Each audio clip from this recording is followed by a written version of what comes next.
رسول الله صلی الله علیه وسلم هغه راوته دې لپاره چې صحابه کرامو ته د دې شپې علم ورکړي چې لیلة القدر شپه کومه یوه ده چې ویې کتل یو څو کسان هغه په جنګ باندې دي، نو الله سبحانه وتعالی د ده نه د جنګ په وجه باندې د دې لیلة القدر شپې علم واغسته او صحابه کرامو ته وفرمایل چې زه دې لپاره راوتی ومه چې زه تاسو ته د دې علم درکړم چې لیلة القدر شپه کومه یوه ده، لیکن د دوه کسانو د جنگ د وجې نه الله سبحانه وتعالی مانه دا علم واغسته، خو دا تاسو چې دی په اخرنۍ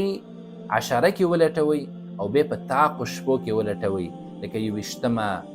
30مه، 50مه، 28مه او 29مه. نو دې کې چې دی بیا ډېر اقوال دي چې دا کومه یوه شپه ده، خو غوره خبره دا ده چې په دې ټولو شپو کې انسان ډېر عبادت وکړي او په دې کې لوی حکمت هم دا دی چې دا شپه پټه شوې ده په دې امت باندې، که چېرته ښکاره وې او معلومه وې نو بیا به ټول امت چې دی صرف دغه یوې شپې دپاره انتظار کوو، نو الله سبحانه وتعالی دا شپه په دې امت پټه کړه تر څو په دې ټولو شپو کې چې دی دیو د الله عبادت وکړي، د الله نه دعاګانې وغواړي، ځان په الله باندې وبخي.